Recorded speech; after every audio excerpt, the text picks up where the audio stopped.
Alors on le sait bien, certaines frictions, les petits accrochages entre mari et femme sont des choses inévitables et font que parfois les conjoints en viennent à se blesser. Et il est indispensable de savoir se réconcilier parfaitement pour revenir à la vie normale. La réconciliation, c'est une étape régulière, ça arrive souvent, à bien négocier, qui a le pouvoir d'améliorer votre relation même par rapport à avant votre dispute. Parce que c'est l'occasion d'en apprendre davantage l'un sur l'autre.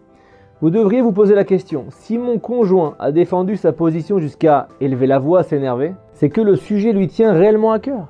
Ce n'est pas banal et je dois comprendre pourquoi il a fait ça. Mais malheureusement, beaucoup d'époux se concentrent que sur eux-mêmes, l'offense qu'ils ont subie, ils ressassent sans arrêt leur amertume, les années passent, ils ne croient même plus aux espoirs d'une belle vie commune.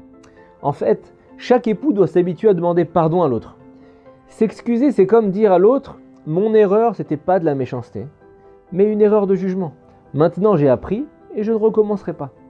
Lorsqu'on cherche des justifications pour ne pas s'excuser, on ne retire aucun bénéfice. Alors qu'à l'inverse, lorsqu'on demande pardon, non seulement on diminue l'affront que l'autre a subi, mais plus encore, on lui donne un agréable sentiment d'importance. On se soucie de son cas. Alors qu'à l'inverse, une personne qui ne s'excuse pas fait comprendre à l'autre que la blessure ne compte pas pour elle.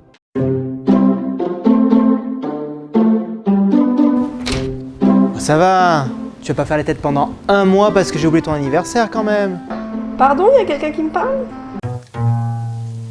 Ok, c'est bon, j'ai oublié, c'est de ma faute. C'est pas la fin du monde non plus. Ouais, enfin, c'est bizarre, hein, quand il y a un match PSG-OM, t'oublies jamais. Pourquoi est-il si difficile de demander pardon? Quelles sont les raisons qui nous empêchent de présenter des excuses et de reconnaître nos erreurs? Premièrement, la fierté. On a été créé à l'image de Dieu. On aspire à être considéré comme quelqu'un de bien. Et il y a aussi cet esprit de compétition naturelle avec l'autre qui nous dit lui demander pardon, ça revient en fait à avouer notre échec. C'est pas très agréable d'offrir à notre conjoint le sentiment que lui a raison. Deuxièmement, il y a l'influence des parents. Beaucoup n'ont pas le réflexe de demander pardon parce que leurs parents ne le faisaient pas non plus. Ou alors ils le faisaient en cachette dans l'intimité alors qu'ils s'affrontaient devant leurs enfants. Lorsque malheureusement on hurle en présence des enfants, il est bien utile de s'excuser à son conjoint en présence des enfants. Imaginez des enfants qui voient leurs parents s'autoriser de crier, de s'énerver quand ils veulent et qui ne voient jamais leurs parents s'excuser. Imaginez. Vous croyez qu'ils vont imaginer que leurs parents s'excusent dans l'intimité? Non. Bonjour les dégâts pour leur future vie en société. Venons-en maintenant à l'art de demander pardon. Il y a premièrement l'idée de demander pardon sur les choses importantes à l'autre et pas à soi. Beaucoup disent que leur conjoint n'a jamais reconnu ses erreurs, jamais demandé pardon. En vrai, c'est un peu exagéré. On se demande souvent pardon, mais plus pour les petits conflits. Après avoir écrasé sans faire exprès le pied de l'autre, ou pour être arrivé en retard, pour tous les petits incidents qui s'oublient vite quoi. Ceux qui se plaignent que leur conjoint ne leur demande jamais pardon, en fait, ils veulent parler d'incidents plus essentiels. Des hontes en public, des mots durs, voire des insultes, des décisions familiales prises sans consentement des deux, des absences d'égard, de considération. Il ne faut donc pas confondre et bien demander pardon pour les blessures qui laissent une trace affective forte. Deuxièmement, il faut absolument prendre le temps de s'excuser sincèrement. Parce que parfois on s'excuse mais trop légèrement par rapport à la souffrance qu'a ressenti notre conjoint. Donc on pense que c'est suffisant et on se trompe. Un jour, en pleine thérapie de couple, une femme se plaint que son mari ne s'est pas excusé d'un vilain mot qu'il lui avait dit. Et lui, il prétendait s'être excusé.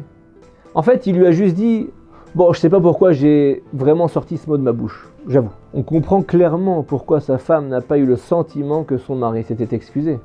On doit prendre le temps d'exprimer des regrets et montrer à l'autre à quel point on est désolé de l'avoir blessé. Parfois, on se demande pardon dans des endroits aussi qui ne sont pas très adaptés, qui ne laissent pas de place aux sentiments, comme par exemple, je ne sais pas, un couloir ou autre.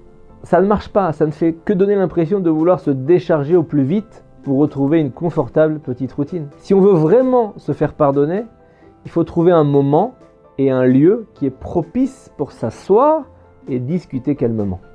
Un petit conseil aussi, On peut demander pardon par écrit. Ça a l'avantage d'être plus précis, ce qui est en général assez difficile à l'oral puisqu'on est un peu gêné. Et ça a un autre avantage, c'est que votre conjoint va la relire plusieurs fois, si bien que la demande de pardon va pénétrer plus profondément en son cœur. Bien sûr, il ne faut pas faire ça tout le temps. Parlons maintenant de certains cas où le conjoint qui a été blessé bloque le pardon. Il y a des cas où le conjoint qui a fait une faute s'excuse et cherche le pardon, mais c'est le conjoint qui a été blessé qui bloque. On va parler de 2-3 cas. Premier cas par exemple, le cas du conjoint à qui on a peur de demander pardon. Pourquoi ? Parce qu'il est encore blessé à vif et il laisse échapper des paroles dures. T'es vraiment désespéré, tu changeras jamais, t'es comme ton père, à quoi ça sert de prier si c'est pour te comporter comme ça ? Un conjoint comme ça va empêcher le rapprochement et il va falloir qu'il se travaille. Car comme nous le dit la Torah en général, mais en particulier le Rambam, les Pirkei Avot, c'est un devoir chez nous les Juifs de pardonner sincèrement à celui qui nous en fait la demande. Comme c'est marqué dans les Pirkei Avot, il est interdit à l'homme d'être cruel et de ne pas se laisser apaiser. Un homme doit être facile à se réconcilier et difficile à mettre en colère. Pratiquement, en fait, on doit offrir la possibilité à l'autre de s'expliquer sans l'interrompre, en lui donnant le sentiment qu'on cherche à le comprendre, et là, il va peut-être reconnaître son erreur. Mais si à l'inverse, vous l'interrompez, vous recommencez le débat, il va se dire « Dommage de se fatiguer, de toute façon, il n'acceptera jamais ce que je voulais lui dire. » Deuxième cas, celui où le conjoint accepte de pardonner, mais très très lentement et tout ne revient plus comme à l'époque. Là, on doit savoir que chaque personne a son propre rythme pour se réconcilier. Certains se laissent facilement apaiser et d'autres ont besoin de longues discussions, mais le plus souvent, quand on voit que le couple ne revient pas à une harmonie comme avant, c'est que la demande de pardon qui a été faite, elle a été un peu faite à la va-vite, du genre « Oh, je vois pas en quoi j'ai été si méchant ». Ou alors parfois où on a blessé notre conjoint très durement, on va s'excuser en disant « Bon, désolé, je n'avais aucune intention de te blesser de toute façon ». Mais dire ça, c'est en fait minimiser notre culpabilité. Ça paraît vouloir dire au conjoint qui a été blessé que la blessure n'est pas si grave. Pour panser une plaie, d'accord, vous lui avez parlé durement, votre conjoint aurait plutôt besoin d'entendre déclarer le contraire. Par exemple, j'ai commis une très grave erreur qui est complètement injustifiée et j'en suis désolé. D'ailleurs, lorsqu'on commet une blessure grave envers un conjoint, il vaut mieux parfois ne pas demander pardon tout de suite, mais afficher une mine grave, triste, comme si on avait compris la gravité du problème. Beaucoup de femmes ont déjà témoigné que lorsqu'elles ont subi une offense grave de leur époux, disaient « Mais quoi, non seulement il m'a fait ça, mais en plus il me demande pardon ?» Parfois dire pardon trop vite, c'est un peu dire « Ce que j'ai commis, c'est pas si grave, je te demande pardon, allez, pardonne-moi. » Ça montre que en gros, en fait je suis pardonnable, alors que c'est pas encore le cas. La femme n'est pas encore prête, ou le mari, à accepter aussi vite un pardon. Tu sais, je suis désolé d'avoir oublié ton anniversaire. T'es la personne qui compte le plus à mes yeux. Et regarde, j'ai pensé à toi. Ah, c'est trop gentil. Merci beaucoup. Tu sais, moi aussi j'ai un petit cadeau pour toi. Tiens. Mais qu'est-ce que c'est ? Un agenda.